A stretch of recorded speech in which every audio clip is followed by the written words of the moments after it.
Hai hai hai, selamat datang kembali di Mimin Art Channel. Tentunya penasaran kan dengan alur cerita selanjutnya? Yuk kita langsung saja dengerin ceritanya. Bab 45. Jangan mimpi. Alpian meraba ujung hidungnya dan menemukan cairan merah menempel di jarinya. Alih-alih panik, lelaki itu malah tersenyum seolah cairan merah yang mengalir dari hidungnya bukan masalah berarti. Cuma mimisan doang, sebentar ya. Ia berdiri di bawah shower untuk membersihkan tubuhnya dari sisa busa sabun, kemudian menyambar handuk dan membersihkan hidungnya di wastafel. Berulang-ulang sampai benar-benar yakin bahwa tidak ada lagi darah keluar dari sana. Sikap tenang Alpian tak langsung membuat Aileen ikut tenang. Wanita itu turut membersihkan tubuhnya dan berdiri tepat di belakang punggung sang suami. Memandangnya dengan raut penuh khawatir, "Apa kamu sakit?" Alpian terdiam sejenak. Ia tatap sang istri tanpa berkedip. "Iya, aku sakit." Napas Aileen seperti tertahan di rongga dada. Berbagai pikiran buruk memenuhi kepalanya. Sakit apa?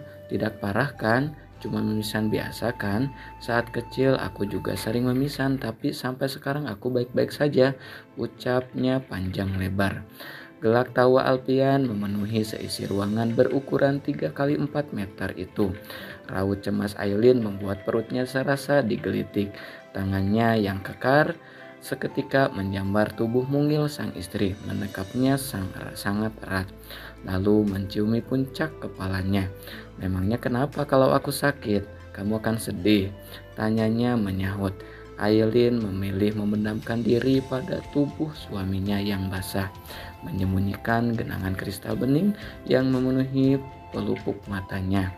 Pertama kali dalam hidupnya ia merasa diinginkan, dilindungi, dan disayangi. Kehilangan Alpian adalah mimpi buruk yang tak pernah terbayangkan terjadi dalam hidupnya. "Jangan membuatku takut. Selama ini aku tidak punya siapapun untuk tempat bersandar. Aku sendirian. Ini pertama kalinya ada orang yang menginginkan aku." Alpian mendekapnya erat, semakin erat. Setiap barisan kata yang terucap dari bibir Aileen membuat hatinya ikut tersayat. Lagi ia menciumi wanita yang hanya setinggi dagunya itu. "Kok jadi melo begini sih?" bujuk lelaki itu sambil mengusap ujung mata istrinya. "Aku baik-baik saja dan akan selalu ada untuk kamu, janji." Alpian terdiam seketika membuat Aileen mengangkat kepala menatap lelaki itu. "Janji kan?" desaknya penuh tuntutan, membuat Alpian terkekeh. "Kamu kalau lagi ngambek begini kayak istri yang lagi minta jatah tahu." Gemas Aileen menghujani wajah suaminya dengan cubitan. Alpian harus beberapa kali mengaduh, memohon ampun sambil cekikikan. "Ampun Nyonya Squidward," ujarnya sengaja menggoda. "Apa?" Alpian memecat semua anggota keluarga kita yang bekerja di perusahaannya. Suara Oma terdengar membahana. Di ruangan itu, kelopak matanya yang dilingkari garis keriput membulat sempurna, menyorot penuh amarah. "Ya Bu, Alpian memecat Mas Teddy tanpa peringatan sama sekali," ucap Mary, mengadukan perbuatan sang keponakan. Suaminya yang sudah belasan tahun bekerja di perusahaan itu harus berhenti di tangan Alpian. "Tolong bicara dengan Alpian Bu, masa dia memecat suami kami hanya karena kejadian semalam?" tambah Sela sembari menyeka air mata. Ibu kan tahu suami kami tidak punya pekerjaan lain. Usia mereka juga tidak muda lagi, akan sulit mencari pekerjaan baru." Mary menegaskan ucapan adiknya. "Kalian yakin Alpian memecat suami kalian hanya karena kejadian tadi malam?" tanya Oma Titian hendak memastikan, sebab ia masih mengira Alpian juga marah terhadap Aileen. Jadi tidak mungkin melampiaskan kepada keluarganya sendiri. "Kalau bukan itu alasannya, lalu apa lagi Bu? Mas Teddy dan Mas Rian sama sekali tidak pernah melakukan kesalahan di kantor," tegas Sela. Isak tangisnya tak berkesudahan. Oma Titian terduduk di kursi, mengatur napasnya yang terasa memburu. Alpian benar-benar sudah keterlaluan. Bisa-bisanya dia memecat keluarganya sendiri hanya demi orang lain. Bu, Aileen itu bukan orang lain, dia istri sahnya Alpian. Suami mana yang tidak marah kalau istrinya diperlakukan seperti semalam? Mama Penny membuka suara setelah terdiam sejak tadi.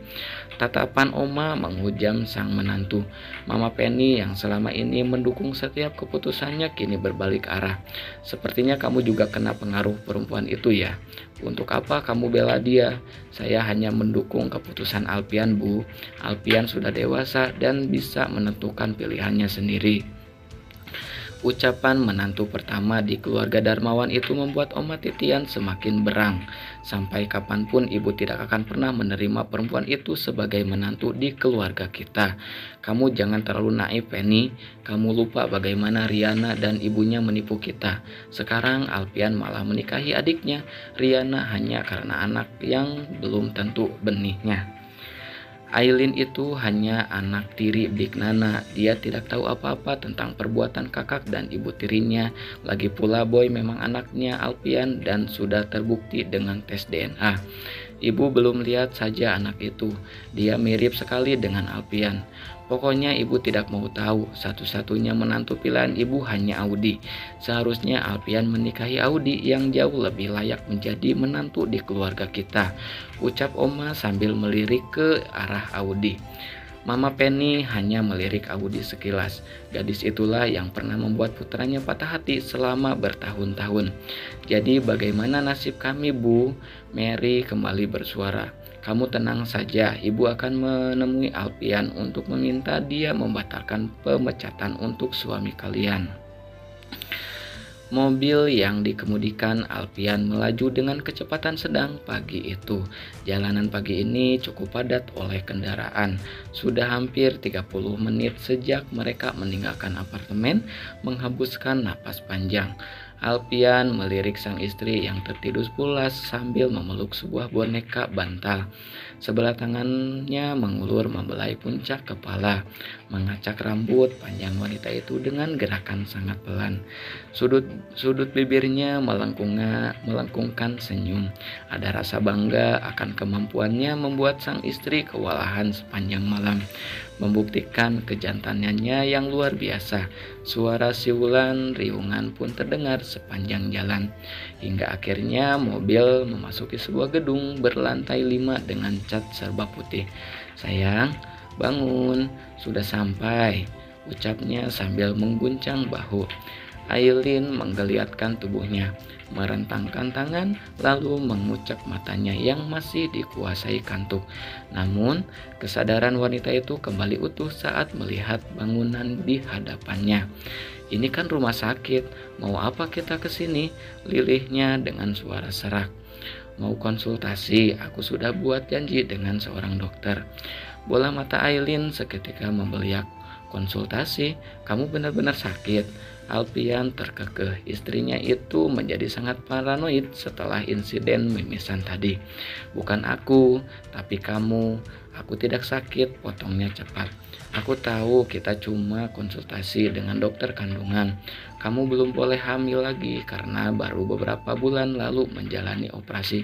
Oh, Aileen mengangguk mengerti. Alpian melepas sabuk pengaman yang melingkar di pinggang sang istri. Ia gandeng tangan wanita itu menuju sebuah ruangan. Beberapa wanita dengan jas putih terlihat menyambut dengan ramah. Aileen bercak kagum, orang berkuasa seperti suaminya memang beda. Ke rumah sakit pun tidak perlu antri dengan pasien lain.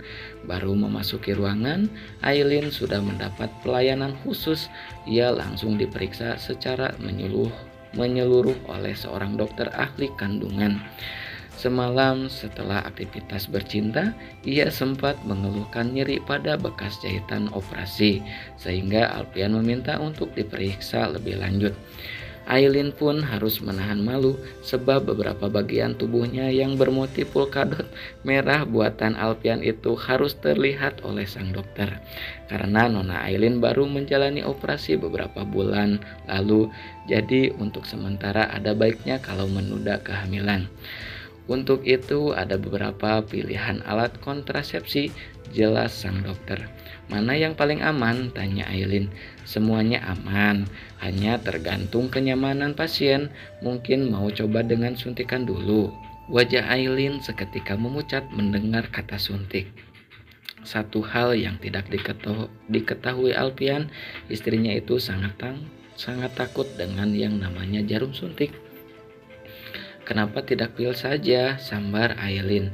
Sebenarnya bisa juga, hanya saja cukup beresiko karena kalau lupa dikonsumsi bisa kebobolan.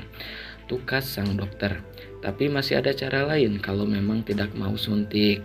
Dokter wanita itu menjelaskan banyak hal, termasuk proses pemasangan IUD yang dipasang di dalam rahim, juga beberapa alat kontrasepsi lain yang membuat keringat di kening Aileen mengucur deras. Padahal ruangan itu cukup sejuk oleh mesin pendingin. Jadi mau yang mana? Tanyanya sang dokter. Semuanya menakutkan, lirih Aileen. Menyadari kegelisahan sang istri, Alpian menggenggam tangannya erat. Suntik saja, tidak sakit kok. Ya kan dokter? Ya benar, tidak ada rasanya. Sang dokter ikut membujuk. Aileen masih menggeleng, seolah jarum suntik adalah sebuah pistol paling mematikan yang diarahkan padanya. Alpian mendekatkan bibirnya ke telinga. Lebih sakit disuntik sama aku loh, percaya deh. Aileen menatap suaminya dengan muka bersemu merah. Apa? Alpian belum pulang? Tanyanya itu. Pertanyaan itu menjadi pembuka suara Oma setelah memasuki rumah cucunya. Pagi ini ia datang dengan ditemani Audi. Selain itu membicarakan mengenai pemecatan massal yang dilakukan Alpian terhadap semua kerabatnya. Oma juga ingin menuntut tanggung jawab atas penganiayaan yang dilakukan Aileen terhadap Audi. Belum nyonya, Nona Aileen juga belum pulang, jawab Lisa. Pandangan Oma berkeliling ke sekitar. Rumah itu terlihat sepi, hanya ada beberapa asisten rumah tangga dan juga babysitter yang sedang duduk di ruang keluarga sambil menjaga baby boy yang tertidur di ayunan. Rasa penasaran merasuk ke hati wanita renta itu. Kata menantunya, bayi laki-laki itu memiliki paras yang sama persis seperti Alpian. Bagaikan pinang dibelah dua, ia terdiam sebentar menahan rasa di hati. Dulu cicit dari Alpian adalah yang paling ia dambakan dalam hidupnya. Sekarang ia entah mengapa separuh hatinya belum mampu menerima kehadiran bayi kecil itu. Kemana Alpian sampai belum kembali? Di kantor juga tidak ada. Wanita itu mengeluarkan ponsel hendak menghubungi sang cucu. Namun seketika amarah kembali menembus ke ubun-ubun ketika tak dapat lagi menghubungi Alpian. Diblokir? Apa-apaan Alpian ini? Om Titian berseru murka setelah menyadari nomornya telah diblokir oleh Alpian. Baru saja wanita dengan rambut sebagian memutih itu akan pergi, Alpian sudah masuk ke rumah dengan menggandeng tangan sang istri.